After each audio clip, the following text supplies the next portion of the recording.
What are the Maccabiah Games? The Maccabiah Games, since 1932, have been the Jewish Olympics. They happen the year after the Olympic Games. It's the third largest organized games in the world. Sporting event? Yes, sporting event. There are more athletes, about the same number of athletes that come to the Maccabiah that go to the Olympics. But there are also seniors, there's Paralympians, and juniors in the Maccabiah from 70 countries. Why do you feel there's a need for a Jewish Olympics? Well, that wasn't my call. I mean, that started 118 years ago with the Maccabiah and their Maccabiah clubs all over the world. And was there discrimination at that time? Yes, there was, and there is a little today, frankly. But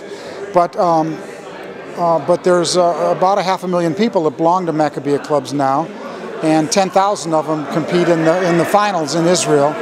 And it's important for the world to see Israel, to see world Jews from dozens and dozens and dozens of countries in their strength and their camaraderie together.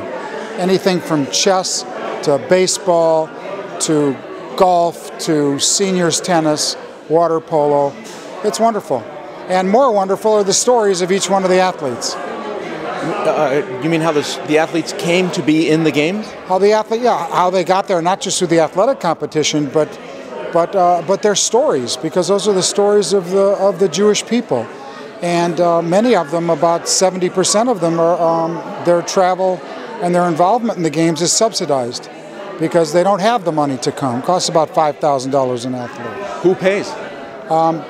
Different philanthropic groups. We do a number, but the Israeli government does, but it's important. And now it's being televised in 50 million households. It was never televised before. Now Nike's a sponsor. Nike was never a sponsor. We have different tournaments, chess tournaments sponsored by different people, soccer sponsored by different Hertz, Rent-A-Car. And so it's a wonderful celebration of strength in Israel. And the athletes that come don't just go there to compete. They stay a couple weeks on each side of the games to tour Israel, because 70% of the 10,000 have never been. What's it like for Jews from remote parts of the world to meet other Jews? Have you experienced that? Yes, I've experienced Jews that don't speak the same language that are brothers and sisters, and that's what it is, because wherever you're from, you are who you are, and if you're Jewish, you're Jewish. And the bonding and the camaraderie and the sense of oneness about the Sabbath, and about whether you're religious or not religious, whether you're observant or not observant, whether your wife's Jewish or not Jewish, you're Jewish. And the Maccabiah celebrates that and projects that to the world, and that's why we wanted to get involved. When will it be held? This July, in 2013, is the 19th Maccabiah Games held in Israel for 2 weeks, and it's a wonderful, wonderful experience.